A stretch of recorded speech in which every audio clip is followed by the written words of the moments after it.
Hola, ¿qué tal? Dios les bendiga. Bienvenidos a este canal de la Iglesia Bautista Central de Ciudad Obregón. Esto es Escuela Dominical, estudios bíblicos indicados especialmente para adultos y también para jóvenes. Dice la palabra de Dios en Juan 8:32, y conoceréis la verdad, y la verdad os hará libres. Bien, este es el estudio número 3 de Zacarías.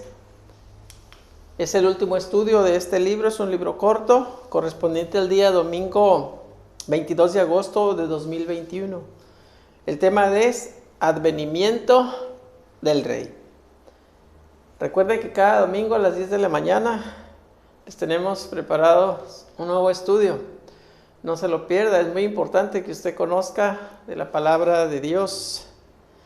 Bien, vamos a leer una parte. Les invito a que abran sus Biblias en el libro de Zacarías, una parte de la lectura base. Toda la lectura base es Zacarías 9 del 9 al 17 y Zacarías 10 del 1 al 12. Pero ahorita vamos a leer Zacarías 9 del 9 al 12.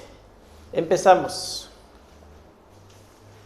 Alégrate mucho, hija de Sión, da voces de júbilo, hija de Jerusalén. He aquí tu rey vendrá a ti, justo y salvador, humilde, cabalgando sobre un asno, sobre un pollino, hijo de asna. Y de Efraín destruiré los carros y los caballos de Jerusalén, y los arcos de guerra serán quebrados, y hablará paz a las naciones.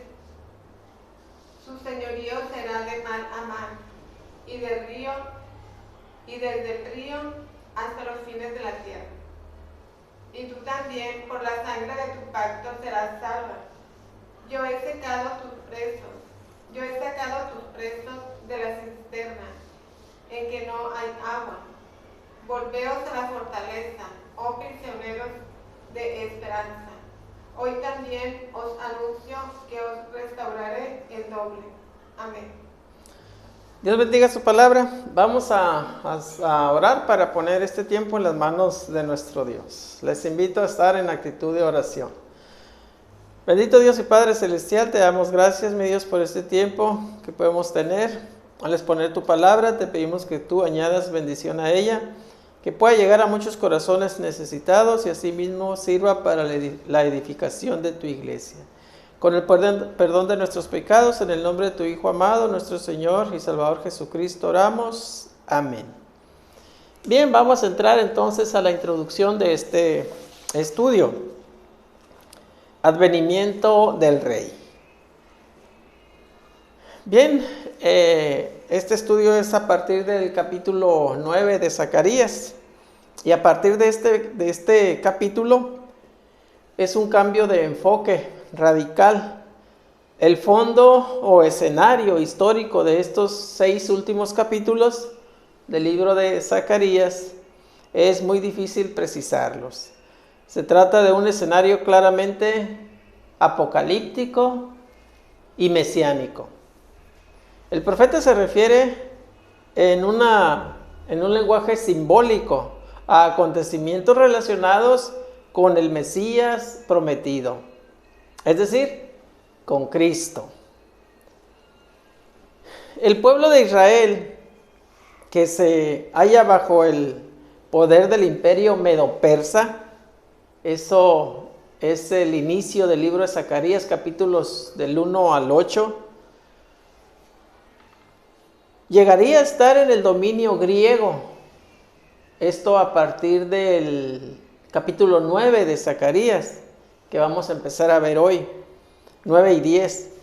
Y los romanos, el imperio romano los dominaría posteriormente. El capítulo 11 trata de ello. Y la historia nacional hebrea vería su consumación en los días postreros, ya en el final de los tiempos, ¿verdad? Capítulos 12 y 14 es donde más habla del advenimiento mesiánico, ¿no? Segunda venida de nuestro Señor Jesucristo, la nueva Jerusalén. La primera parte del capítulo 9 detalla las conquistas de Alejandro Magno en el siglo IV antes de Jesucristo. Bien, vamos a entrar a lo que es el análisis del texto bíblico. El estudio se divide en 3 subtemas. El primero es una promesa de esperanza, basado en Zacarías 9, del 9 al 17. Y aquí tenemos el versículo 9. Dice: alégrate mucho, hija de Sión, da voces de júbilo, hija de Jerusalén. He aquí tu rey vendrá a ti, justo y salvador, humilde y cabalgando sobre un asno, sobre un pollino, hijo de asna. Bueno, dice aquí tu rey viene, ¿verdad? El que habla es Dios y usa al profeta como su vocero. La iniciación de una era mesiánica es anunciada por Zacarías 400 años antes de su cumplimiento. ¿Cuándo fue el cumplimiento? La primera venida de nuestro Señor Jesucristo. Y como una preciosa promesa de esperanza para toda la humanidad. El mensaje es para el Israel real. Tu rey, dice, ¿verdad? Tu rey, no un implacable rey, no, sino el propio legítimo heredero de David, de la simiente de David, ¿verdad? Como estaba escrito, nacería el Cristo, el esperado y prometido, un rey justo, una característica del siervo sufriente y de un rey. Usted puede checar esto en Isaías 53:1, en Isaías 32:1 y Jeremías 23 del 5 al 6. La justicia es indispensable para la paz del mundo. Un rey victorioso, otra característica, ¿verdad? Victorioso. Jehová lo vindicaría a él como victorioso. Un rey humilde.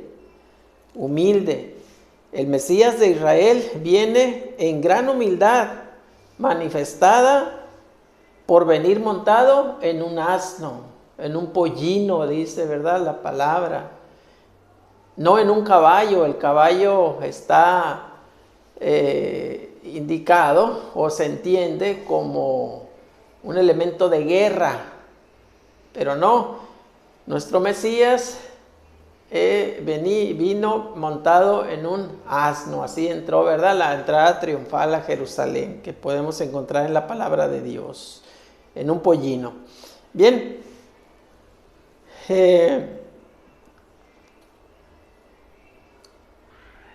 un animal, refiriéndonos al asno, ¿verdad? Un animal de paz, como ya decíamos. El versículo 9 fue cumplido cabalmente por Cristo Jesús en su primera venida. Muy bien. El versículo 10 dice: y de Efraín destruiré los carros y los caballos de Jerusalén, y los arcos de guerra serán quebrados, y habrá paz a las naciones, y su señorío será de mar a mar y desde el río hasta los fines de la tierra. Bueno, dice ahí: y él hablará de paz a las naciones, su dominio será de mar a mar. O también podríamos decir de un extremo hasta el otro, cubriendo toda la tierra, ¿verdad? Su gobierno, su soberanía, su señorío serán absolutos. El dominio de Dios se extenderá a su tiempo hasta los confines de la tierra, hasta lo último, ¿verdad? En la medida que los pueblos vienen a formar parte de su pacto. La comisión dada por nuestro Señor Jesucristo en Mateo 28, versículos 19 y 20, contribuye al cumplimiento de esta profecía. Bien, versículos 16, del 11 al 16, son varios versículos. Vamos a leerlos, ustedes ahí junto conmigo con sus Biblias, por favor. Dice el versículo 11: y tú también por la sangre de tu pacto serás salva. Yo he sacado tus presos de la cisterna en que no hay agua. Volveos a la fortaleza, oh prisioneros de esperanza. Hoy también os anuncio que os restauraré el doble, porque he entesado para mí a Judá como arco, e hice a Efraín su flecha, y despertaré a tus hijos, oh Sión, contra tus hijos, oh Grecia, y te pondré como espada de valiente. Y Jehová será visto sobre ellos, y su dardo saldrá como relámpago. Y Jehová el Señor tocará trompeta, e irá entre torbellinos del austro. Jehová de los ejércitos los amparará, y ellos devorarán. Y hollarán las piedras de la honda, y beberán, y harán estrépito como tomados de vino. Y se llenarán como tazón, o como cuernos del altar. Y los salvará en aquel día Jehová su Dios como rebaño de su pueblo, porque como piedras de diadema serán enaltecidos en su tierra. Bueno, estos versículos aquí del 11 al 16 describen a un pueblo guerrero y victorioso, al que su Señor enaltecerá como si fuera, dice aquí, piedras preciosas de una diadema.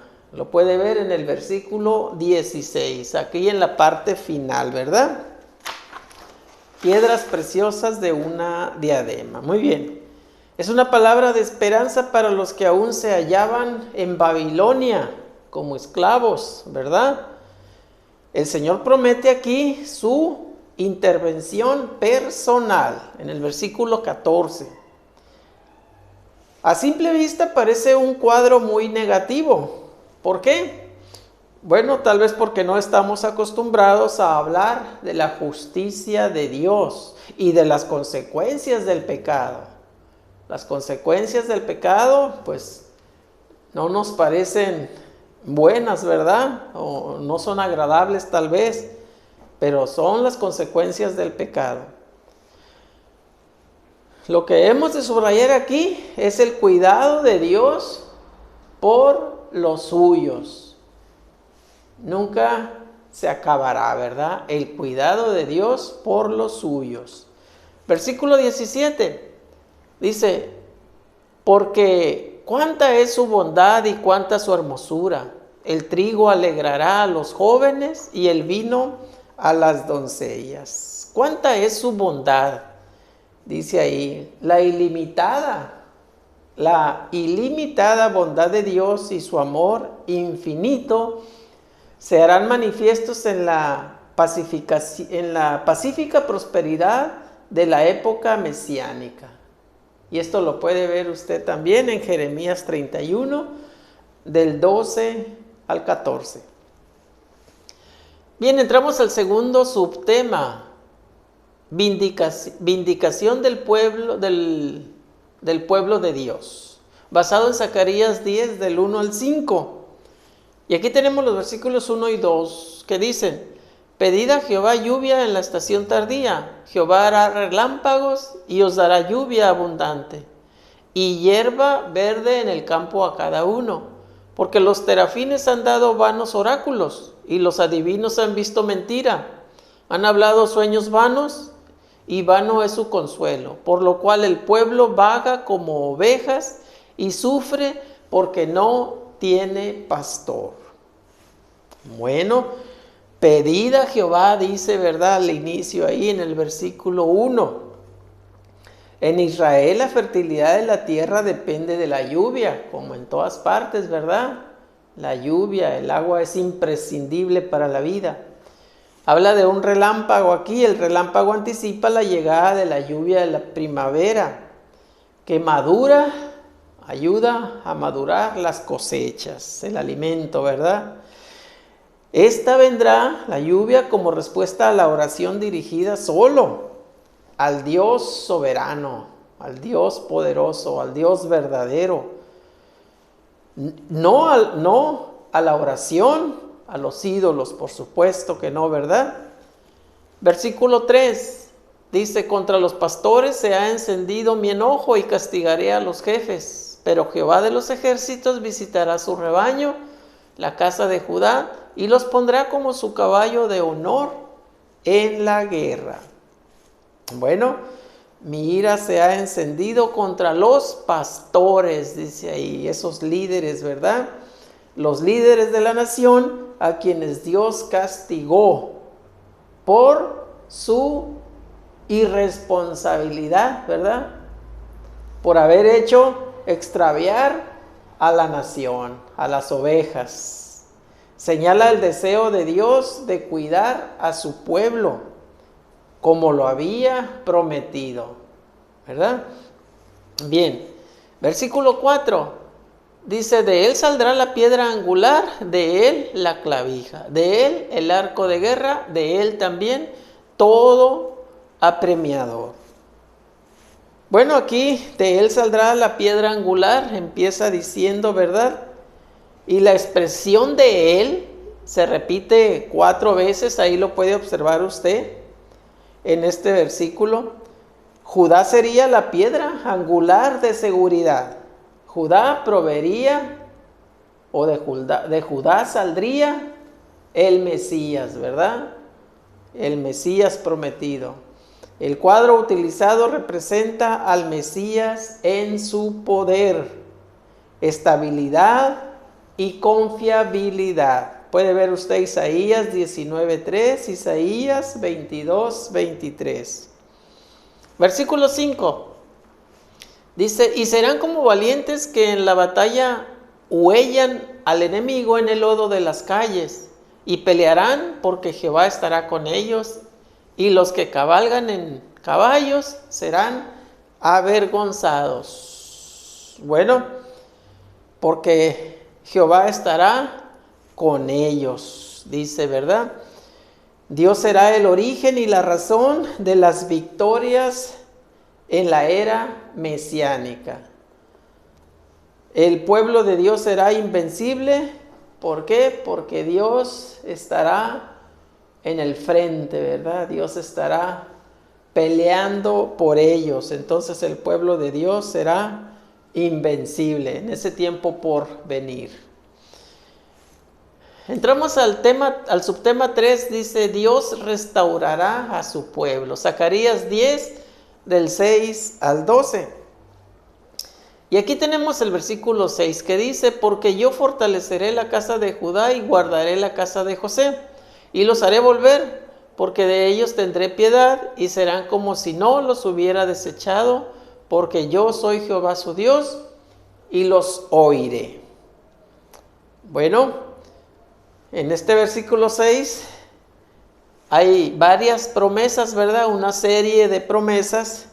Dios expresa su determinación de completar la restauración de su pueblo. Dice: les oiré, y los oiré ahí al final, ¿verdad? Es la base principal de la confianza del profeta. Dios oirá la oración y procederá a actuar. ¿A favor de quién? De su pueblo, ¿verdad? De su pueblo. Versículo 7. Y será Efraín como valiente, y se alegrará su corazón como a causa del vino. Sus ojos también verán y se alegrarán. Su corazón se gozará en Jehová. Bueno, los de Efraín, dice ahí, ¿verdad? Representa al reino del norte, ¿verdad? Al reino del norte en Israel. Así como José representa al reino del sur, o Judá. Habrá regocijo, alegría y celebración cuando el Señor les restaure con su poder. Por supuesto que habrá regocijo, alegrías y felicidad, ¿verdad? Cuando el Señor les restaure con su poder, con su mano poderosa. Versículo 8. Dice: yo los llamaré con un silbido y los reuniré, porque los he redimido, y serán multiplicados tanto como fueron antes. Bueno, dice: los llamaré y los reuniré. Como un pastor conoce a sus ovejas y éstas lo conocen a él, y las llama con un silbido suave para reunirlas, ¿verdad? Con un simple silbido suave las llama y ellas acuden, las ovejas. El Señor llama a sus hijos, a quienes ha redimido, para mantenerlos junto a Él. Qué bonitas promesas, ¿verdad? Qué bonitas expresiones de nuestro Dios para con su pueblo. A pesar de los esfuerzos del enemigo por acabar con su pueblo, no solamente ha permanecido el pueblo de Dios como fue profetizado, sino que se ha multiplicado, como dice aquí, serán multiplicados tanto como lo fueron antes. Muy bien. Versículos del 9 al 12. Dice: bien que los esparciré entre los pueblos, aún en lejanos países se acordarán de mí y vivirán con sus hijos y volverán. Porque yo los traeré de la tierra de Egipto y los recogeré de Asiria y los traeré a la tierra de Galad y del Líbano, y no les bastará. Y la tribulación pasará por el mar y herirá en el mar las ondas y se secarán todas las profundidades del río. Y la soberbia de Asiria será derribada y se perderá el cetro de Egipto. Y yo los fortaleceré en Jehová y caminarán en su nombre, dice Jehová. Bueno, aunque el pueblo sea esparcido entre las naciones, por lejanos que estén esas tierras, ¿verdad? Pero Dios promete que los regresará, los volverá a reunir. Esta profecía se cumplió parcialmente en los días de Zacarías, con el regreso de los desterrados de Babilonia. Pero su cumplimiento cabal o completo, ¿verdad?, ocurrirá en la nueva Jerusalén, donde no solamente los judíos, sino todos los pueblos adorarán a Dios. Aquí es algo bonito, ¿verdad? Ya no solamente los judíos, sino todos los pueblos, todos aquellos llamados y aquellos que han atendido, ¿verdad?, el llamado, el mensaje de salvación de nuestro Dios. Adoraremos a nuestro Dios. Muy bien. ¿Qué podemos aterrizar o aplicar de este estudio? Bueno, tenemos 3 puntos. 3 puntos. Número 1, aunque Dios disciplina a su pueblo, sus promesas de restaurarlos demuestran que su amor y misericordia nunca cesan, ¿verdad? La disciplina de nuestro Dios, cuando nos es llegada, es por algo, es por alguna razón, ¿verdad? Es para retomar el camino, muy seguramente, ¿verdad?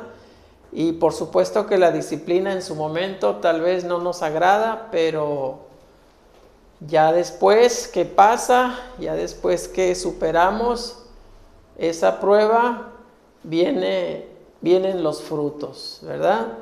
Y viene un crecimiento, una madurez espiritual mayor. Entonces, dice la palabra también que Dios al que ama disciplina. Malo fuera que no fuéramos disciplinados, ahí estaría más grave, ¿verdad?, el asunto.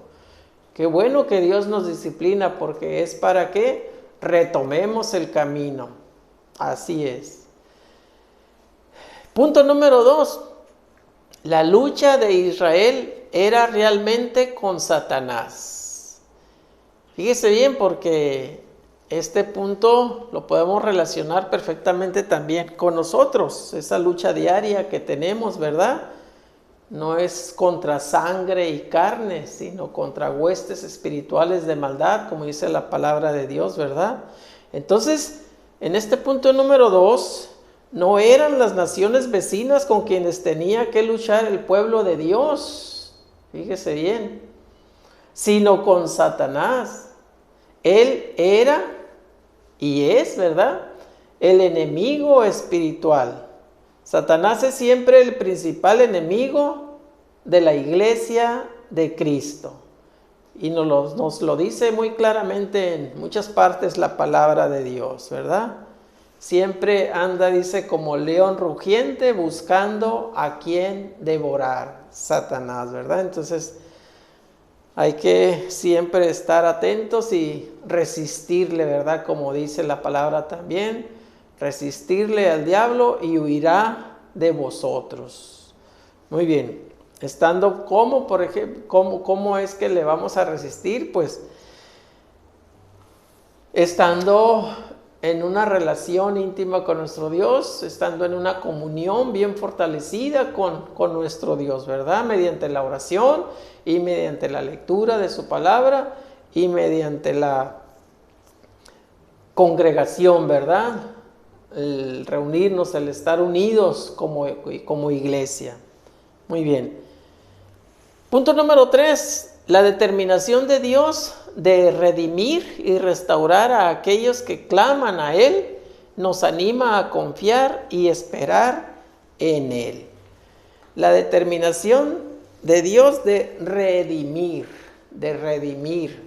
Esta palabra importantísima, ¿verdad? Y la tenemos subrayada ahí. Redimir en este caso es la salvación que Dios nos regala y que quiere regalarle a todo aquel que atienda su llamado, ¿verdad?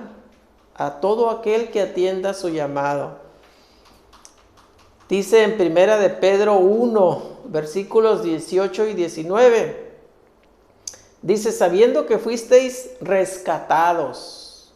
Aquí también podríamos poner, sabiendo que fuisteis redimidos de vuestra vana manera de vivir, la cual recibisteis de vuestros padres, no con cosas corruptibles como oro o plata, sino con la sangre preciosa de Cristo, como un cordero sin mancha y sin contaminación. ¿Qué nos dice aquí? Bueno, que el precio por nuestra redención o nuestra salvación ha sido pagado. Y no con oro o plata o cosas corruptibles, dice, sino con la sangre preciosa de nuestro Señor Jesucristo derramada en la cruz. Entonces, le pregunto, ¿usted ya ha sido redimido? Si es así, le felicito. Pero si no, déjeme decirle que es importantísimo, imprescindible que usted lo haga para salvar su alma y vivir eternamente en la gloria de Dios. Entonces, es tan sencillo, pero tan importante hacer este pequeño proceso, ¿verdad? En el que usted puede ser salvo, puede ser redimido. Simplemente con un corazón sincero, usted debe declarar a Dios, platicar con Dios y confesarse ante Dios que es pecador. Primer paso, ¿verdad? Arrepentirse de esos pecados. Segundo paso. Tercer paso, pedirle a Dios que le perdone. Y sin duda que Dios lo hará, ¿verdad? Si usted lo hace con un corazón sincero. Siguiente paso, abrirle las puertas de su corazón a Cristo para que entre como Señor y Salvador de su alma. Y listo, eso es lo imprescindible y lo que marca la grandísima diferencia, ¿verdad? Entre ser criatura de Dios a ser hijo de Dios. Una inmensa diferencia entre esos dos conceptos, ¿verdad? Entonces, le invito, si usted ha entendido esto último que le he dicho, ¿verdad? Que lo haga, si es que no lo hizo, si es que no lo ha hecho. Aquí abajo le dejamos un folleto con un poco más de explicación de esto que le estamos diciendo. No lo deje de hacer si no lo ha hecho, porque Por supuesto que es lo más importante que usted hará en toda su vida. De verdad se lo digo, ¿verdad? Muy bien. Gracias por haber estado con nosotros. Le invitamos a seguir en contacto por este mismo medio el próximo domingo a las 10 de la mañana. Le tendremos un nuevo estudio de la palabra de Dios.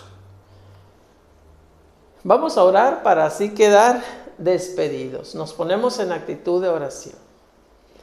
Bendito Dios y Padre Celestial, te damos gracias, mi Dios, por este tiempo que tú has hecho posible. Te damos gracias por todos los que han atendido esta tu palabra y los que seguirán atendiendo en un futuro esta tu palabra, mi Dios. Te pedimos que añadas bendición a este mensaje y que sirva para la edificación de tu iglesia. Con el perdón de nuestros pecados, en el nombre de tu Hijo amado, nuestro Señor y Salvador Jesucristo, oramos. Amén. Bien, hasta la próxima. Dios les bendiga.